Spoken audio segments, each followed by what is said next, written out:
na festival de la musique. Est-ce que festival wana, est-ce que fallait de l'entame il y a concert wana, il y a festival wana, est-ce que fallait azaki na hauteur? Vous avez imaginé aux oleka, vous avez entrée à Fally Ipupa, vous avez ambiance ezaki na palais du peuple lobby, vraiment ba bazaki satisfait. Ouais. Yes ma wete ba bi okisi ba to soni na festival à lobby. Bola na non 9 gaz ma wete azoyemba.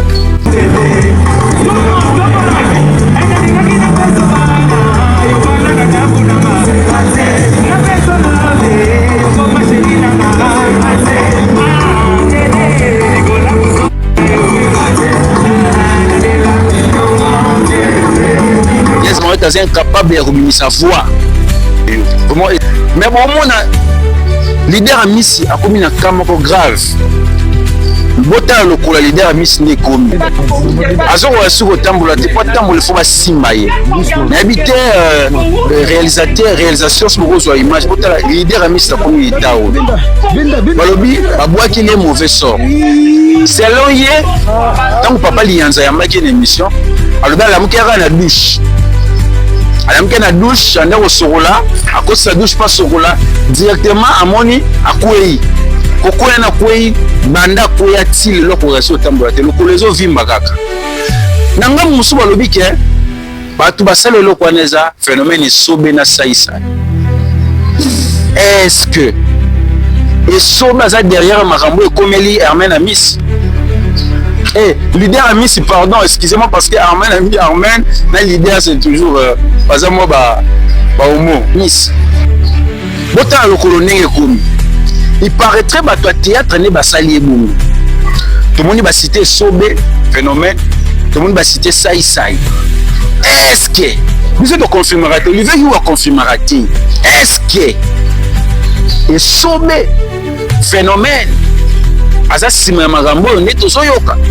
Est-ce que fiston Saï Saï Aza sima ya magambo boka no makambu oyo ken piana zolo ba émission ndeko na biso esobe namoni batu batindela nga ba video ebele parce que esobe toyebi yo pe oza mutu olingi vi ya ba mort olingi vi ya ba molili ndeko esobe soki ozali sima ya makambu oyo esobe pululu oyo bosibolia pululu oyo sibolia aza mutu ya suka oyo bino bosibolia na théâtre Fiston Saï Saï nga mutu ezalaka na esobe soki bosala association ya kolia bacomédien ya ndeko na biso leader ya misi turo oyo bokoka ye te turo oyo bokokoka te bandeko na ngai mwana bato aza na tala boye je na bato aza na tala boye bolingi bosala ye baje bosalaki pululu bolingi bosala ye baje bosalaki pululu bandeko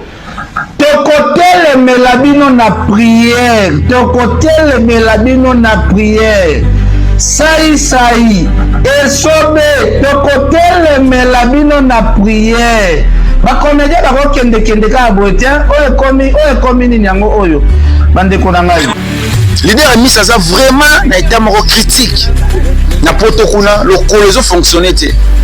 Est-ce que c'est réellement esobe? Est-ce que c'est réellement Fiston Saï Saï baza sima magambo wana? Misi aza petit moko bisika nyonso tu ayaka pene ya bato suka nango abebisaka na nga na cause la contre cœur na ba comédien te po bango nde batata nanga bango nde ba mama nanga so bomoni ye mikolo wana komo kangama na bino bokangama nazoloba ba artiste comédien ebele bayebi yango c'est problématique eza na comédien moko peta ko sala nga mabe abuka nini oza sûr wazwa nini yaya ngai naza na nini na uta na famille pauvre na eloko te soki mwana wana akangami na bino yeba ke suka na ole kambo ko bino ba comédien nde bato babimisama ah bon tant na bimi talent na ngai bandi sika moko ba légende ba komo récupérer nga to sala ba vidéo ba donc nga na cause la contre cœur na ba comédien te po bango nde batata nanga bango nde ba mama pourquoi ko la moninga maladie ce n'est pas bien to la liga to la mungi to moni Joël Français Abimi le prophète je vous citer le romoro be kamwe si batu abina nous yo nenda bandi bo nenda bandi bota nenda bandi. Et j'aimerais vous choquer et choquer la francophonie. je vais vous choquer. Est-ce que moi je dis quelque chose, ça me fait très mal de voir de telles paroles. Est-ce qu'on vient à l'église pour choquer les âmes de Dieu? On vient à l'église pour choquer le fidèle? Pas passer par comment il a choqué tout le monde. Non, tu as pour choquer Rabiso. Ba choc tous dans la famille, ba choc tous dans bana balotanga tembo kazana pasi mboka mambo et évoluer. Toi dans ba choc. L'église pour vous choquer, je vais vous choquer. Non, nous ne sommes pas venus pour nous faire choquer. Non. Et il a dit que aucun verset. J'aimerais vous choquer et choquer la francophonie. Et je veux que tout le monde m'écoute et m'écoute très bien. Dans le Nouveau Testament, il n'y a aucun verset où Dieu nous demande de l'aimer. Aucun verset. Aucun verset dans la Bible, aucun verset dans le Nouveau Testament, Nzamba lobake balingaye. Ah, bolanda no bato ba intervenir. Il y a un pasteur blanc, il peut intervenir. Je vais vous choquer et choquer la francophonie. Et je veux que tout le monde m'écoute et m'écoute très bien.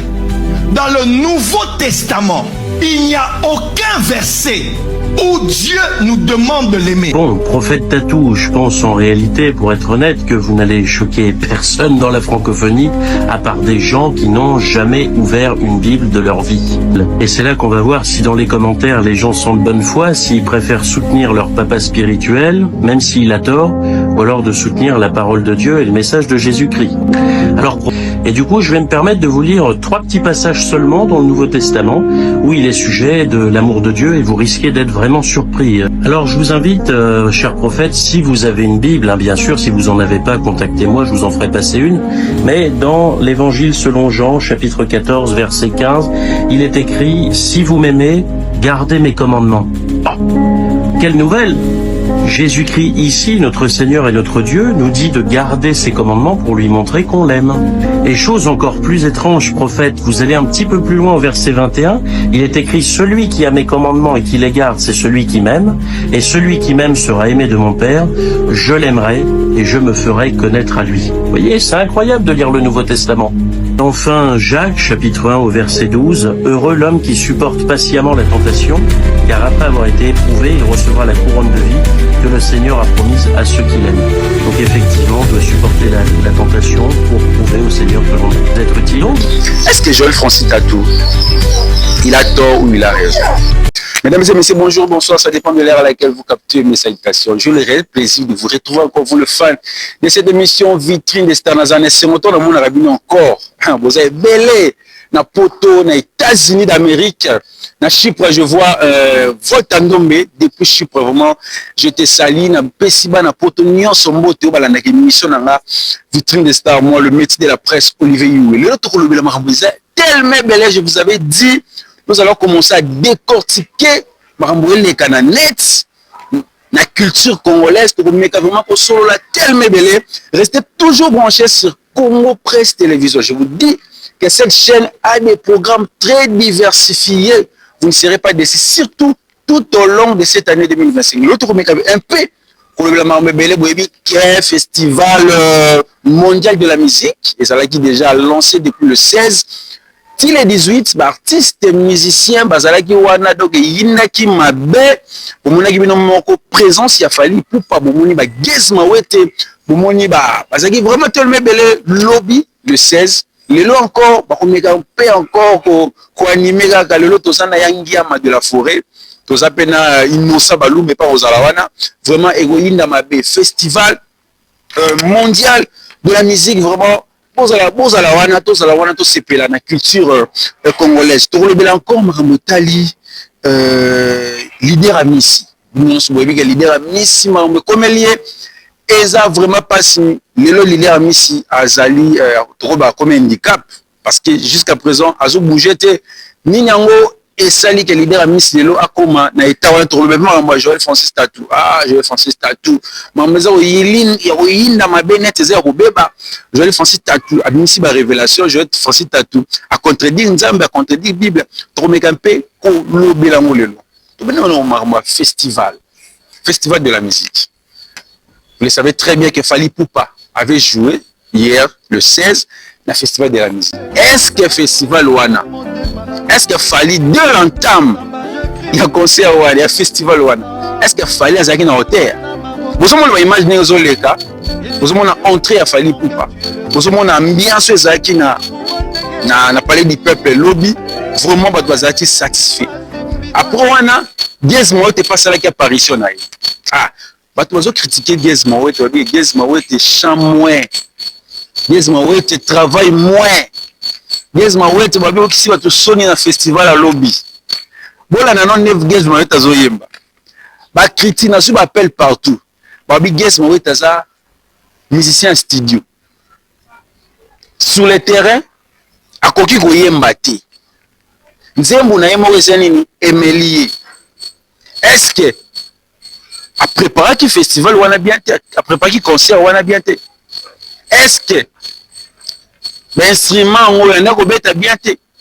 Parce que voix ya Gez Mawete pas de comprendre qu'il y a moté. Est-ce que ça na ba stress? Bon na image yo, bon na comment Gez Mawete ndazo yemba. Après tozonga. Merci beaucoup.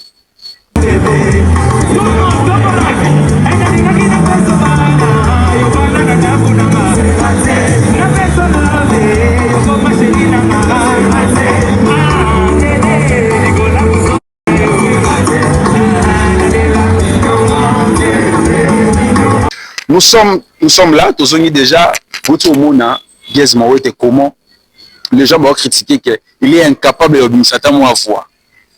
Gez Mawete est incapable de remis sa voix. Vraiment, est-ce que, par exemple, le studio de Toyo Karake, le ministère de R&B, il y a studio. Est-ce que Gez Mawete est un musicien, il y a studio dans la live, vraiment, festival les acquis à Oyinda Lobby, il fallait pour pas. On a qui entré pe à petit fali à Zaïdouana. Donc le vraiment Zagi ambiance moment débat imaginer zolé. Donc Zagi donc c'est bon bois boy. Le 17 on attend encore les yangiama de la forêt. Là il nosbi. Il nous sabalou mais le pas on y ata. Et ko yinda mabe na festival na souka ndenga Olivier yo le métier de la poste na pesa sko ba point. Na beti bien. Tout monde qui peut sous lobby sous Gali Garvey, tu que Gali Garvey a s'occupé Libano. Bandagi bio ba ina ambiance au côté si bato lemisi bato encore. Na habité chez Arastine na Yohana, mais faut voir quand on parle de festival, ça veut dire festin, ça veut dire la fête, faut pas bouger mon cœur. Donc, Marmeleka qui vraiment est belé journée à l'autre. Vraiment félicitations d'abord na gouvernement congolais qui va organiser un morceau de l'élite ba guerre, Gome Saliboye, Bukavu Saliboye.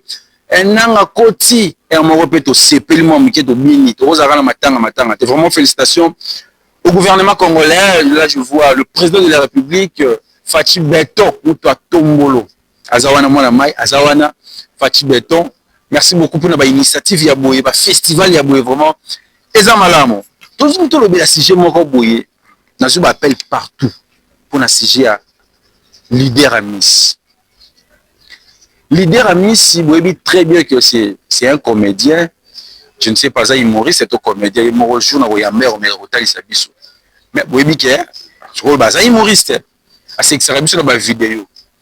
Mais bon, leader Miss a commis un camarade grave. Bota lokola leader Miss n'est commis. Azoro sur le tambour, t'es pas tambour, il faut pas s'imbailler.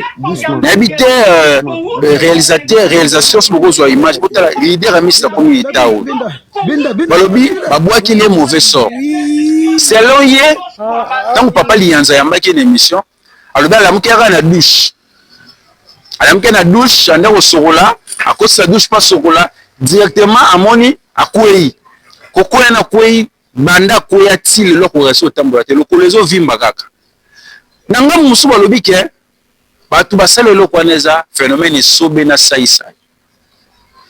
Est-ce que et sobe za derrière makambo e komeli Armen à Miss leader à Miss, pardon, excusez-moi parce que Armen na leader c'est toujours pas à moi ba homo. Leader à Miss, je parle de leader à Miss, je ne parle pas de Arman à Miss, mais je parle de leader à Miss. Vous m'avez dit que le leader à Miss. Bota le colonel komi. Il paraîtrait que le théâtre n'est pas sali boum. Tout le monde va citer Sobe, phénomène. Tout le monde va citer Saï.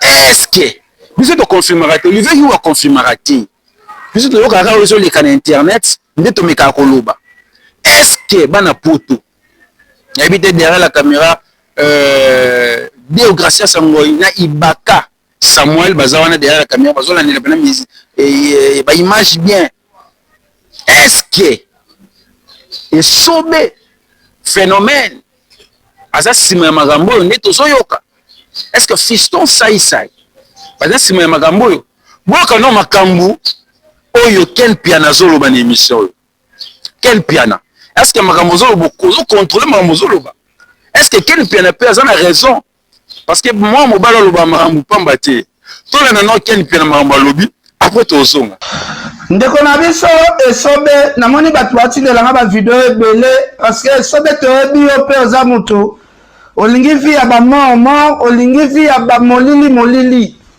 ndeko esobe soki ozali nsima ya makambo oyo esobe pululu oyo bosi bolia pululu oyo esi bolia aza moto ya suka oyo bino bosi bolia na théâtre Fisto Sai yo moto ezalaka na esobe soki bosala association ya kolia bacomédien ya ndeko na biso leader amisi turo oyo bokoka ye te turo oyo bokokoka te bandeko na ngai mwana bato aza na tala boye je na bato aza na tala boye bolingi bosala ye baje bosalaki pululu bolingi bosala ye baje bosalaki pululu bandeko tokotelemela bino na prière tokotelemela bino na prière sai esobe tokotelemela bino na prière bakomédien bakokende kaka boye te oyo ekomi nini yango oyo bandeko na ngai.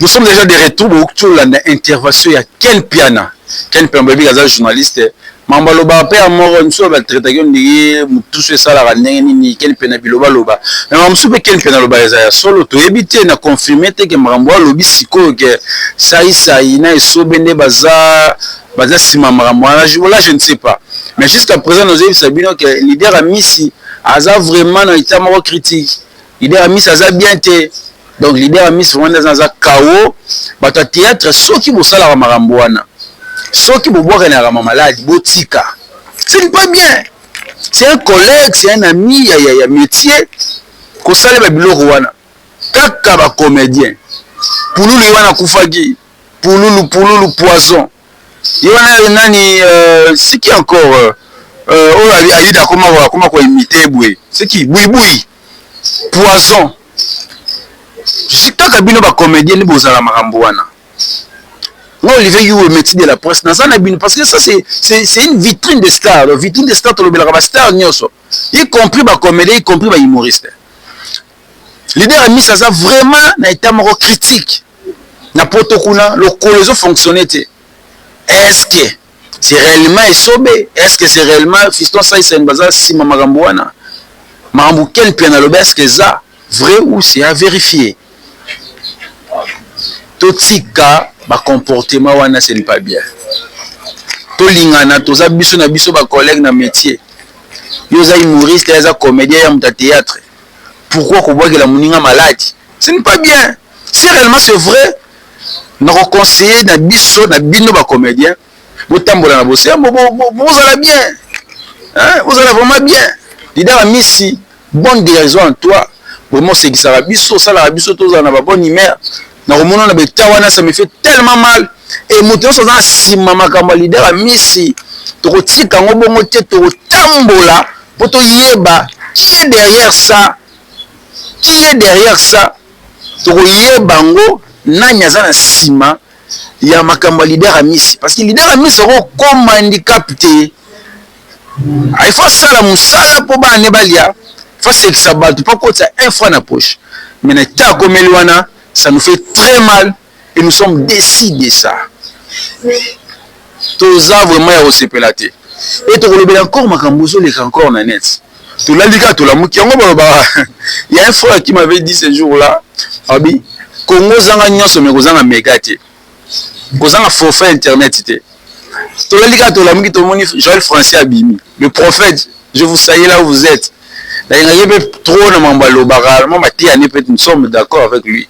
Mais cité le romoro comme si batu abina nous yoko nda bandi bolo bolo nda bandi bota nda bandi. Et j'aimerais vous choquer et choquer la francophonie. Je vais vous choquer. Est-ce que moi je dis quelque chose, ça me fait très mal hein, de voir de telles paroles. Est-ce qu'on vient à l'église pour choquer les âmes de Dieu? On vient à l'église pour choquer le fidèle, ou on vient à l'église pour donner la bonne comment dirais-je, la bonne parole, la bonne nouvelle aux croyants. Parce que il a choqué tout le monde. Non, tu as pour choquer Rabiso. Ba choc tous dans la famille, ba choc tous dans bana balotanga tembo kazana pasi mboka mambo yo évoluer te. Toi na choc. Tu as l'église te pour choquer Rabiso ba pasteur. Vous tika ba mwana, je vais vous choquer. Non, nous ne sommes pas venus pour nous faire choquer. Non. Hein, papa pasteur, papa prophète, papa apôtre. Bon ngano langa joana. Bon bata, je vais édifier quelqu'un. C'est ça. Mais pas, je veux choquer quelqu'un. Non, tu as une église pour choquer Rabiso. Tu as une église pour montrer Rabiso encore pas. Tu as un choc qui trop. Maman est Simbate, maman est belé, tu as pas si maman est tellement ma belle. Et tu as une église pour choquer Rabiso encore. Ça fait tellement mal. Et tu lignes maramboana. Nous ne voulons pas ce genre de comportement. Tu lignes maramboana pour choquer en la terre. Et il a dit que aucun verset. J'aimerais vous choquer et choquer la francophonie. Et je veux que tout le monde m'écoute et m'écoute très bien. Dans le Nouveau Testament, il n'y a aucun verset où Dieu nous demande de l'aimer. Aucun verset. Aucun verset dans la Bible. Aucun verset dans le Nouveau Testament. Nzamba lobake balingaye.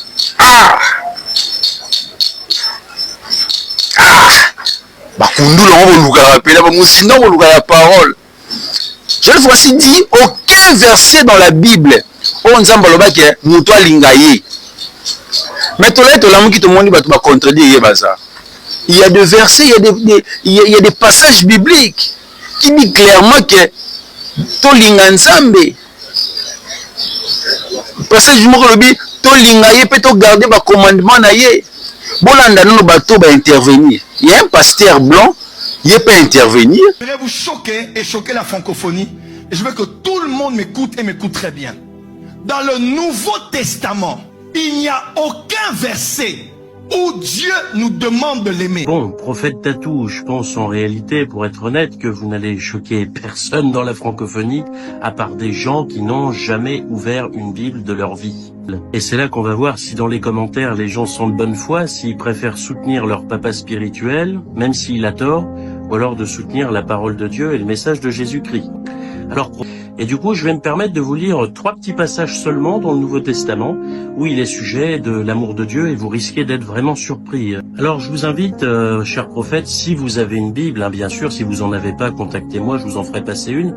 Mais dans l'Évangile selon Jean, chapitre 14, verset 15, il est écrit « Si vous m'aimez, gardez mes commandements. » Oh, quelle nouvelle! Jésus-Christ ici, notre Seigneur et notre Dieu, nous dit de garder ses commandements pour lui montrer qu'on l'aime. Et chose encore plus étrange, prophète, vous allez un petit peu plus loin au verset 21, il est écrit « Celui qui a mes commandements et qui les garde, c'est celui qui m'aime, et celui qui m'aime sera aimé de mon Père, je l'aimerai et je me ferai connaître à lui. » Vous voyez, c'est incroyable de lire le Nouveau Testament.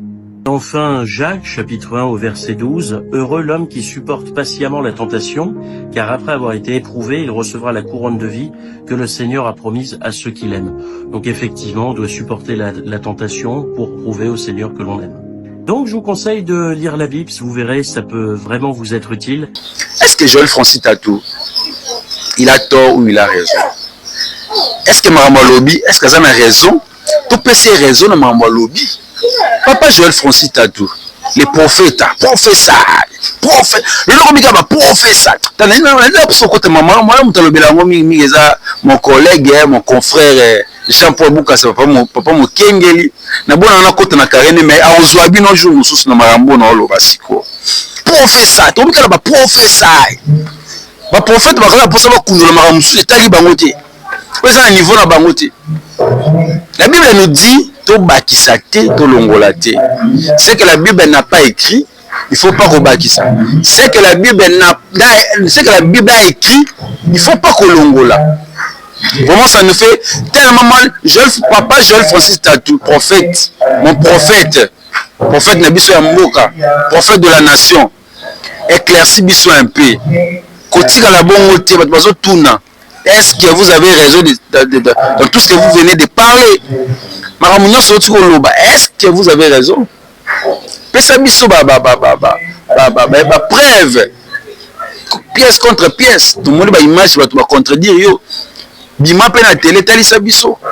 Donc ça fait tellement mal, il y a au monde marambozo les net. Vraiment moi je suis là, ça la toujours na lito ina bino pona même ka ko pese la bino ma indusa.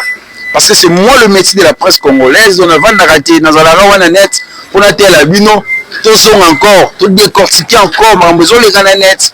Parce que trop c'est trop marambozo besoin de trop photo télé melango.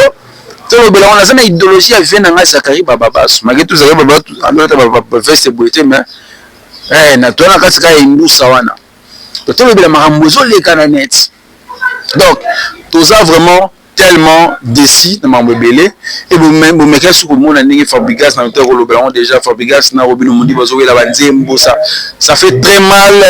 Nzembo Moko, plusieurs personnes, vous mettez un clip, vraiment, ça passe, hein. Tant d'abord les lois, vous tikango, vous pas bien si clip, vous ne pouvez pas, il y a Robin Hood fait malheur les 17. Ce peut chamailler les sopes chamailler, on a changé quand. Mélodie moko, son moko, texte moko, ah papa non, vous avez un grand musicien. Vous avez appris que ça peuple Sony. Vous avez appris que ça va mélomane Sony. Et c'est que l'eau monde, moi, tout le monde est des beaux les langues, vous tika na binango. Vous avez un parolier, hein, Maïso Fabrigas, Robin Mundibu. Tout à l'heure, moi, Roum, mais Robin, nous avons Fabrigas. Fabrigas, vous avez un répertoire qui nous dit. Vous avez la bande, vous avez un Tikango. Tikango. Et ça fait très mal aussi. Il y a les Keno, les Kangote, héritier Watanabe, Gogan, Montona Tembe. Bolanda motona tembe bapekisa kinzembo winzembo neza bien te pona mers. Bolanda motona temba zoloba. Albinzembo na tebe ta. Mwana loba utezate bolanda rabota mampena héritier watana bazoloba. La musique intelligente. Totalement musique totalement bazoloba. Après nous allons retourner.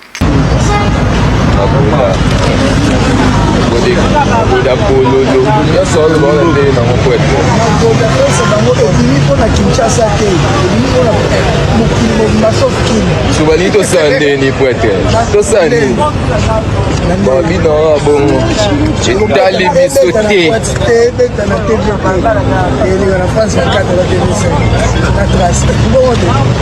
Tembe. Nous sommes de retour au tour de Namamou et Tiwatana Balobi. Alors, il y a des bêtes na Congo et bêtes na poto. En quelque sorte, moi qui t'ai c'est il y a la moto na tembe bandine. Et bah tiens tembe na l'état te. Aba te bêtes na poto, te bêtes na kinité, abina bimisa magoda te pona kin. Ça veut dire pona yeba ta kin bo bébé ne va pixi ne bo beba. Ça veut dire ta poto bo beba na bino. En fait, tout le monde va édifier peuple, édifier population. Tout le monde va dire que tant que vous voyez nos parents, vous voyez nos papas, vous voyez nos mamans, vous voyez nos bana, vous allez empêcher. Parce que l'internet c'est comme une rapidité à ma case. Tant que vous avez nzembu et vous avez un succès, et succès moi na 2 ans royogango, moi na 1 an royogango, moi na 3 ans royogango. Parce que faut que maramni bozoyemba. Directement yo leader ce monde là que musique on a besoin de bizoba. Ko bimisa ngote c'est tout. Vous allez rater Christophe Bosembe, père un peu botika ko PCP, Christophe Bosembe, au PC ba travail. Yo mo yigenze mo de mabe. Ko bimisa te. Non, je dis pas que ma godeza mabe, ça peut pas spiritas ba yela nga non. Pas commenter les nga yo sope non, je suis pas je suis pas contre, je suis pas donc naza pourté naza contre te mais nazo pe ça va conseiller ba musicien. On va l'ingarer Christophe Bosemba landela bango. Avant na baba mieux veut prévenir que guérir. Vous c'est la te ba bloquer bino banzembu.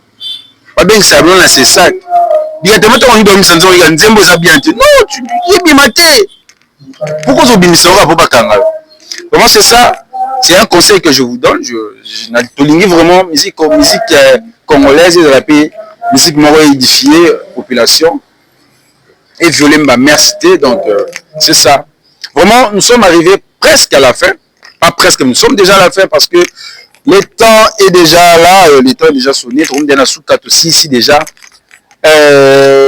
Émission d'habitude à l'élo, je ne pourrai jamais et aussi sa émission sans pourtant vous annoncer, il y a un cover Ngwende, bientôt cover Ngwende Zobima, avec Jenny Walker Kabongo depuis Chypre. Là, je salue le manager Voltandombe depuis Chypre. Vraiment, tous à Havana, to Yoka, Jenny Walker Kabongo, cover Nezobima. Bientôt, aujourd'hui, il y a affiche. Cover Zobima avec puissance. Bananzambe Nyonso, ou balingara métier de la presse congolaise, ou balingara Congo Presse Télévision. Bisino c'est tous la cover Ngwende avec le frère Jenny Walker Kabongo, frère Yangouya. Banze monsieur mo mamikolo mo nanzembu meza na mksionte. Mais cover Ngwende, je vous assure, na mega ko restreint na moza dégâts. Les enfants de Dieu seront bénis parce que nzembu wana za somo. Vraiment, je vous salue là où vous êtes, le frère Jenny Walker Kabongo, depuis Chypre, vraiment. Merci beaucoup pour nous.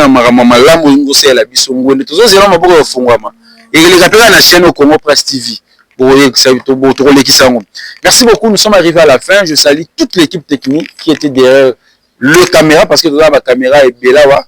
Ceux qui étaient derrière le caméra, là, je vois Deyo Gracia Sengoy qui était derrière la caméra, et je vois aussi le caméraman le plus costaud, Samuel Lems 3 prod. Samuel Lems 3 prod. Azawana, le grand caméraman, le grand réalisateur, il est là. Et pour vous décider, je salue aussi mon collègue Tata la Sentinelle, Jean-Paul Boukassa, et je salue aussi William Témo l'honorable avec la chaîne Congo Réel Télévision. Abonnez-vous à la chaîne Congo Réel Télévision. Abonnez-vous à la chaîne Congo Presse Télévision. Vous ne serez pas déçus. Donc, deux chaînes, vous s'abonner. Merci beaucoup. Nous sommes arrivés à la fin. Donc,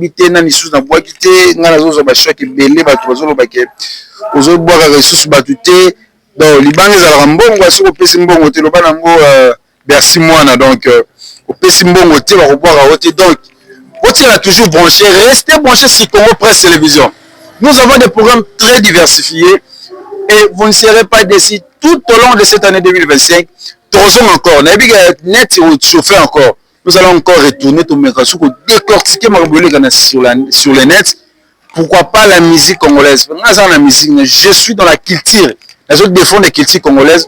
Pour défendre la culture congolaise parce qu'il y a un homme qui est bendeli. Le loba le Nigeria parce que le Nigeria va tomber le drapeau na bango ya Nigeria.